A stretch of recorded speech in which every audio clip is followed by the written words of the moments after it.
This trail passes through one of California's most restricted recreation areas and leads to an abandoned mining town that's now a Superfund cleanup site. Today, we're crossing the Diablo mountain range through central California to see what we can find.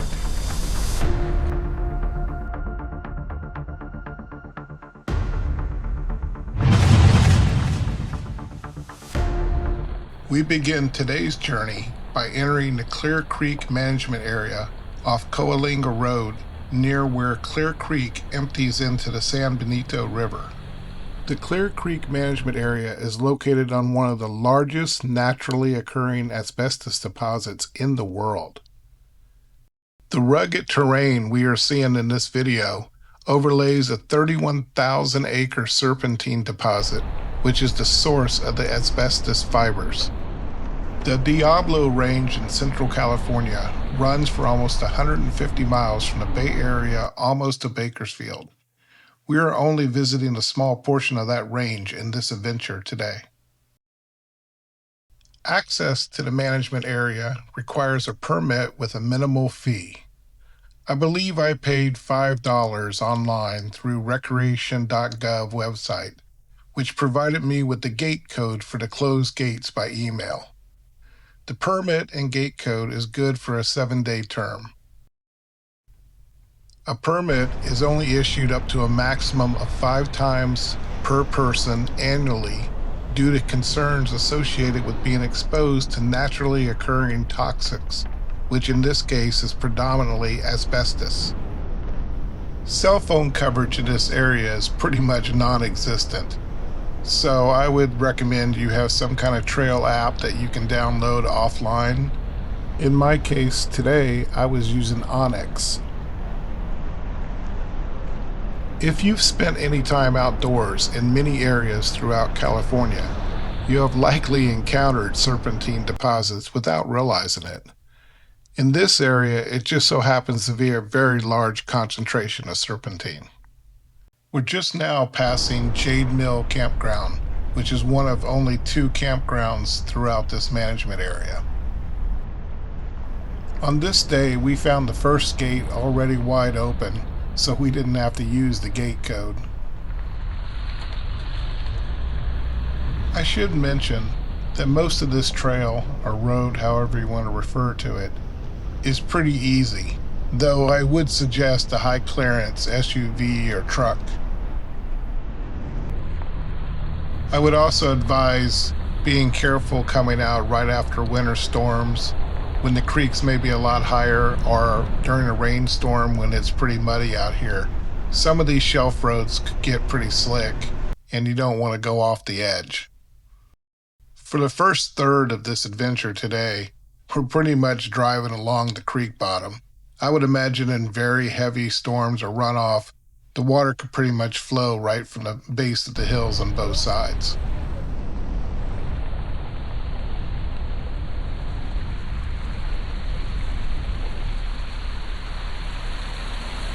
Some of these creek crossings show concrete and erosion control, and I had read that BLM had done that in the last few years to kind of shore up everything going through here for public access.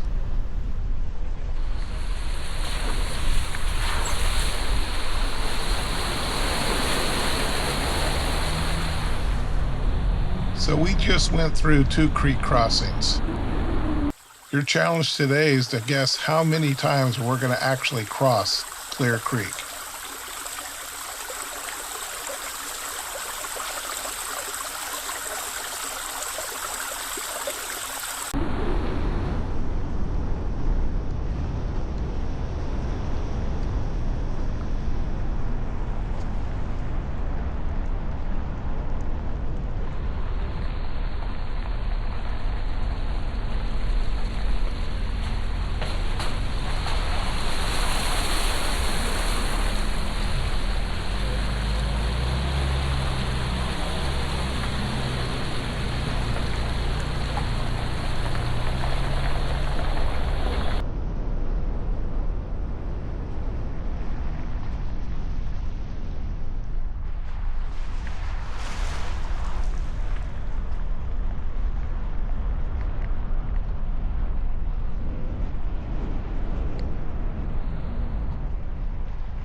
It may not be that easy to see from this video, but much of the rock that you see in the area that is gray or greenish in color, that's the serpentine rock, which contains the naturally occurring asbestos fibers.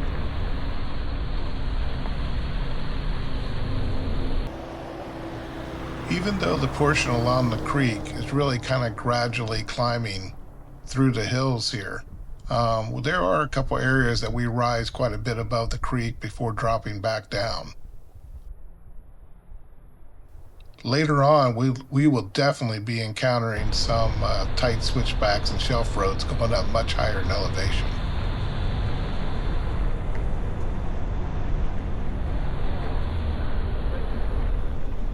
It really is quite a beautiful area, very scenic, and from what I've been told, a lot of people actually consider this one of the areas in California that looks much like it did 150, 200 years ago. As we get further along the trail, we'll see where mining really has kind of disrupted that. But it's kind of nice to think about this is what California looked like back then.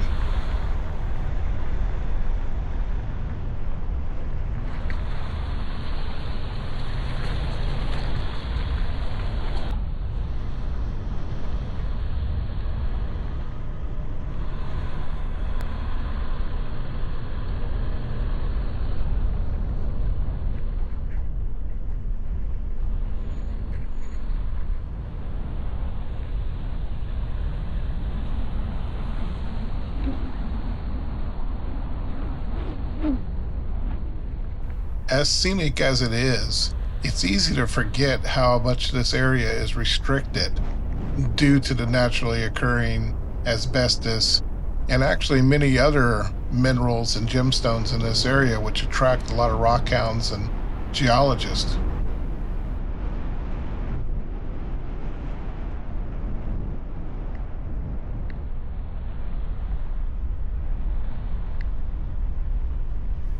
Notice this rock outcropping. It kind of stands out from the other area in that it's definitely looks like volcanic, the result of volcanic action. It's a lot darker rock, much different than the gray, greenish serpentine in the area, or the sand along the slopes, which much of that is from the mining action.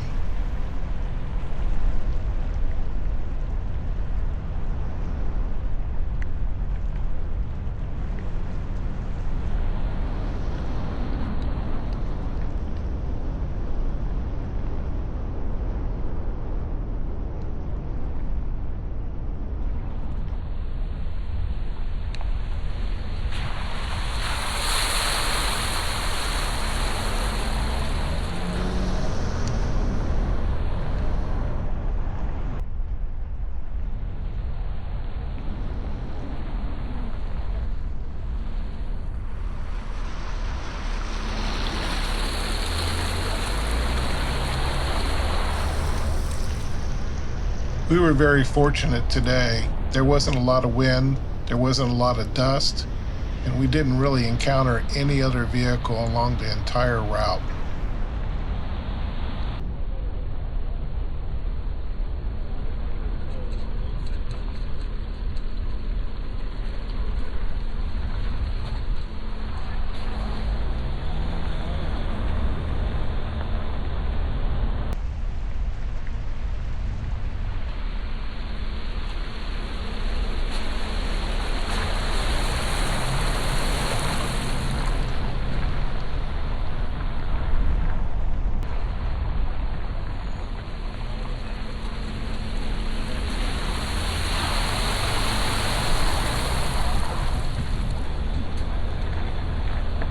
We did come across this one isolated deer. Didn't seem to be too afraid of us, but nevertheless, we kind of slowed down and watched it. With all the warnings in this area, it was nice to actually see some wildlife.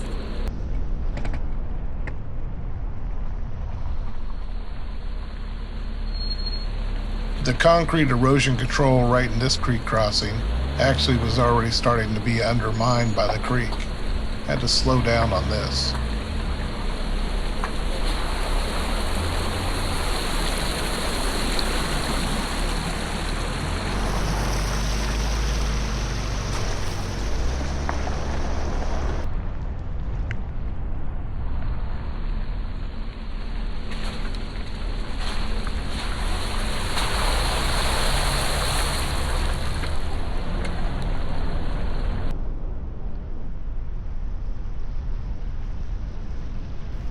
Now we come up on the point where we turn left and really start kind of gaining altitude now, going up some switchbacks up to the top of the ridge.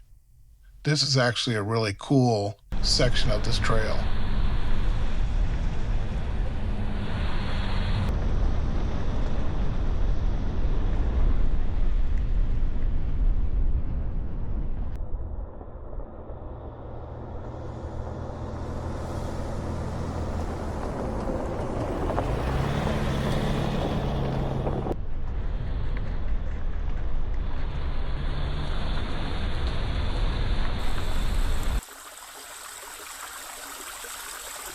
Did you keep count? For those of you that guessed 12 creek crossings, you were correct.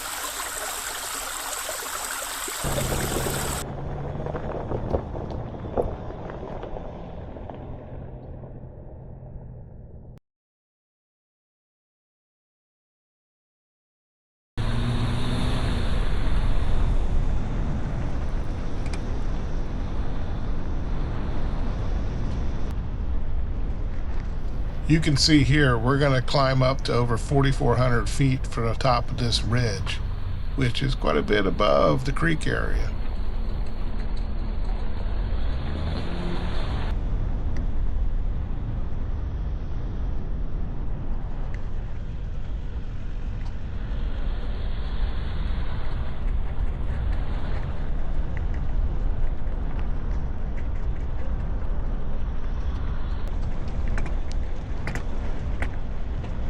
There's a couple spots here with the shelf roads where we could look down over the creek where we drove past. It's climbing pretty quick here in just a very short section, just a few miles. Off in the distance there is San Benito Peak, the highest point in the Diablo Range.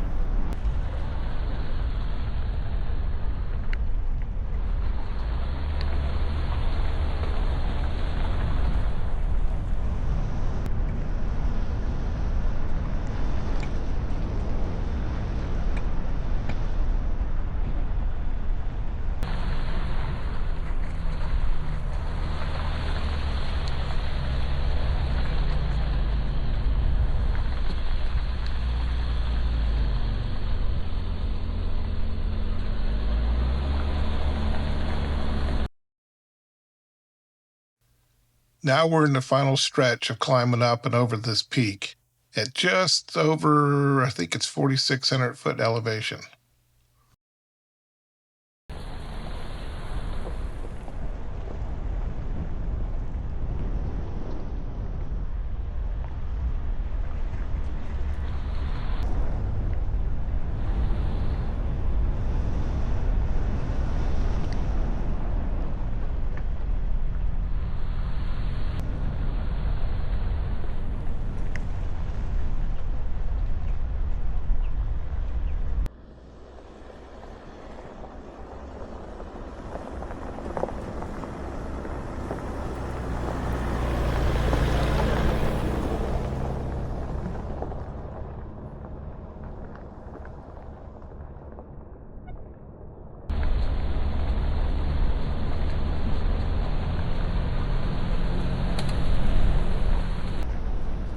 Look at that view.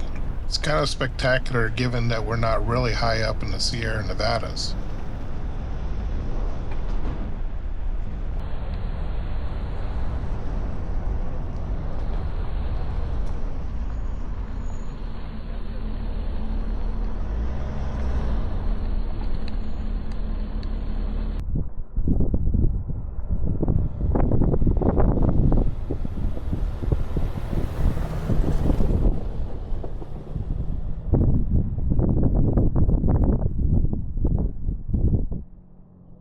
This was a real long, drawn-out ridge. Even though it was still climbing a little bit, it was a pretty narrow ridge on both sides.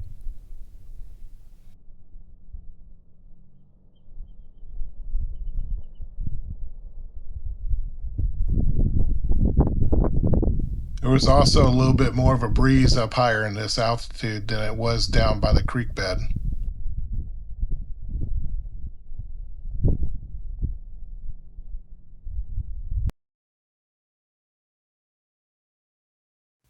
Well, we finally crested the ridge, and boy, did we get rewarded with a view here. Looking out to the north over the entire valley, toward the Central Valley up there, it was beautiful up here. We really did not expect to see a view such as this.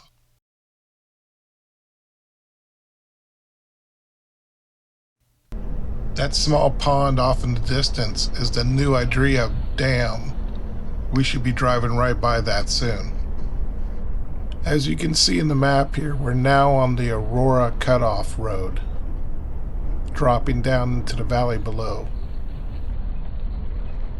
In this area, you'll see evidence of off-highway vehicle access from the past. They used to allow dirt bikes, side-by-sides, ATVs up here, but the BLM put a stop to that and now only allow highway or road licensed vehicles. We're really now starting to get into much of the mining district. This was a very busy district back in the late 1800s, early 1900s.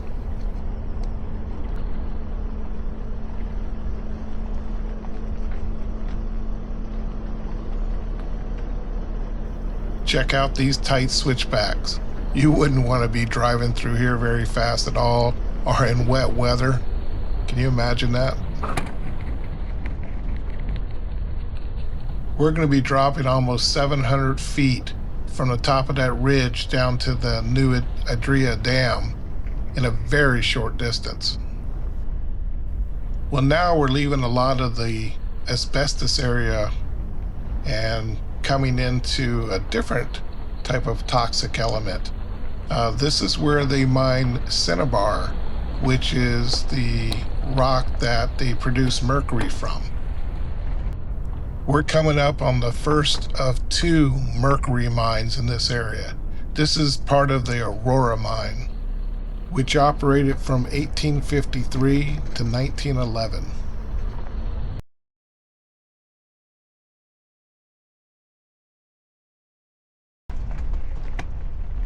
Earlier, driving along the creek bed, I mentioned that this wasn't really much of a technical trail and it was pretty easy. But you're going to want to wish that you were driving in a much more capable vehicle like a Jeep or a 4-wheel drive truck coming down through this area. It's much more steep, and people not used to shelf roads or heights, they could have a problem in this area.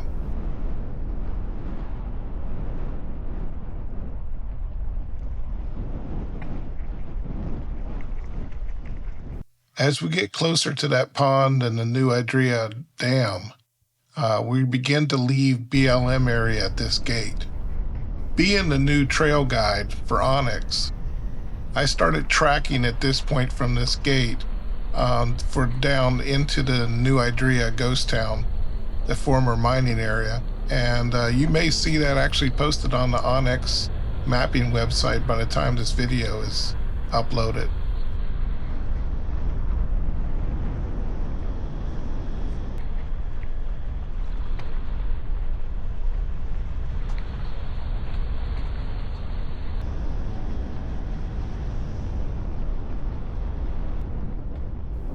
I don't know much about this pond, other than it is quite a bit above the new Idria mining town and still below the Aurora town, so I'm sure there's some contamination in it from all the mining activities over the years. It still helps to contribute to the beautiful scenery, though, in this area.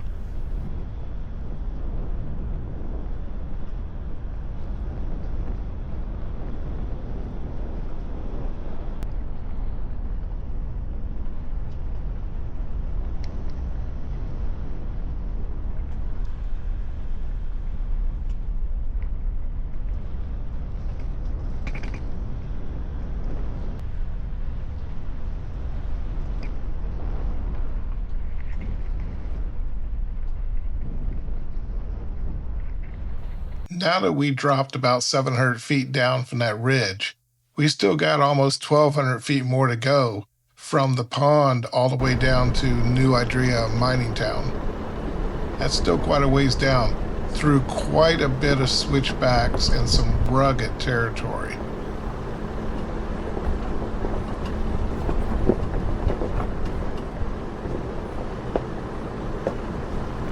You can see a couple spots here where drainage runoff really can undermine this road, and it's a narrow shelf road in some spots.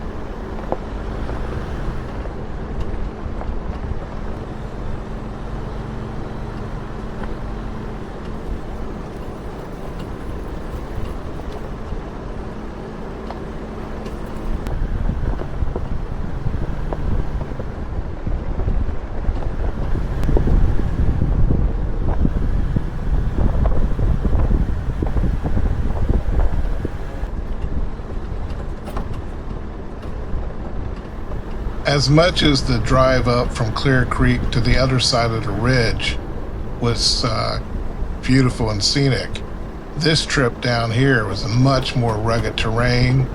The road obviously were some old mining roads coming through here. A lot more fun, a lot more enjoyable. Had to keep my eye on the trail ahead of me and didn't get much of a chance to look to the side too much.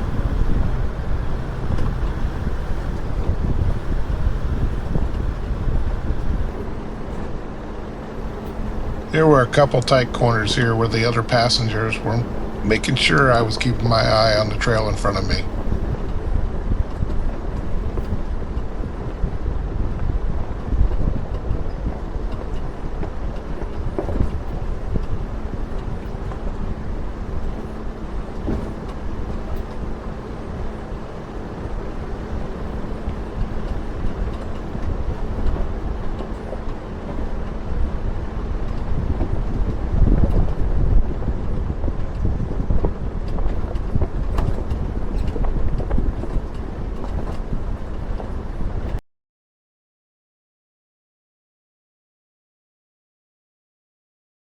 In this graphic from Google Earth, you can see the steepness and the rugged terrain here winding in and out with all the switchbacks coming down through this portion.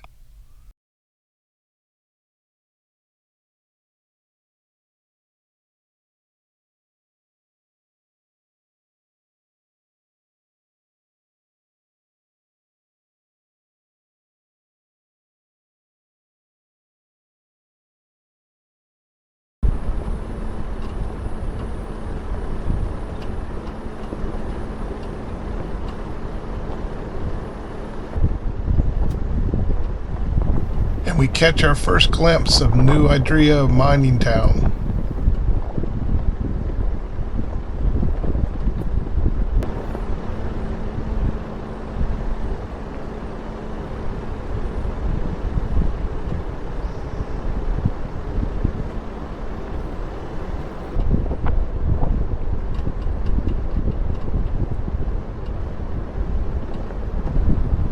Now we're starting to drop down into the high grasslands as we approach the New Idria mining town. Last segment of this trail. I'm really looking forward to seeing what this town looks like. The New Idria mercury mine began in 1854, shortly after the California gold rush in 1849. And mercury was a key component to extracting gold from all the rock ore. And what happened here is eventually over the life of the mine here in this area, they became the second largest producing or productive mercury mine in North America, producing over 38 million pounds of mercury during its lifetime before it's finally ceased operations in the early 1970s.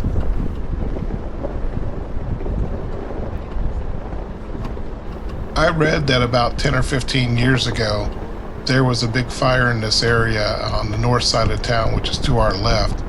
And there are quite a few buildings that burned down, probably about 10 or 15 buildings. Today, the population of this town is, of course, zero. It's an abandoned mining town. But back in the gold rush days, it was very busy.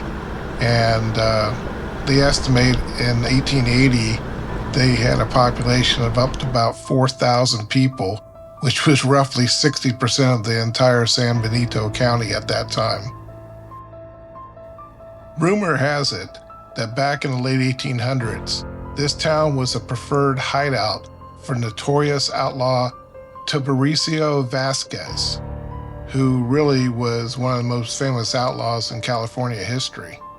It was very remote out here, and basically he had an agreement with the mine superintendent that they would let him stay here if he didn't cause any trouble. And it helped him not get caught while he was out here.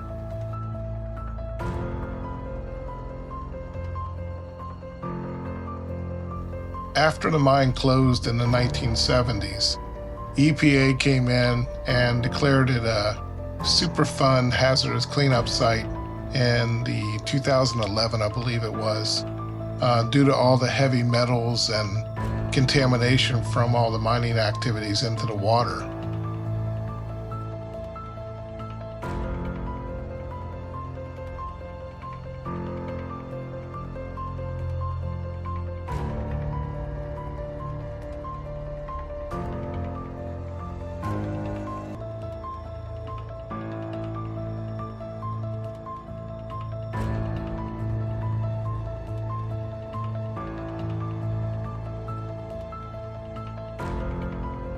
Basically, part of the EPA cleanup was they built a detention basin to capture much of the contamination flowing out of the mine. And you can see this here. This is not enhanced video, people. This is the actual color of that water. This eventually flows for miles down into San Carlos Creek all the way down into the valley.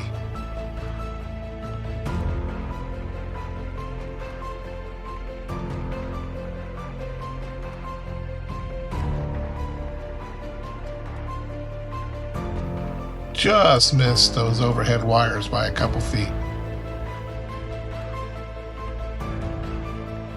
We're coming up on what I believe is the refinery where they processed the mercury and the cinnabar before they shipped it out to the gold mines.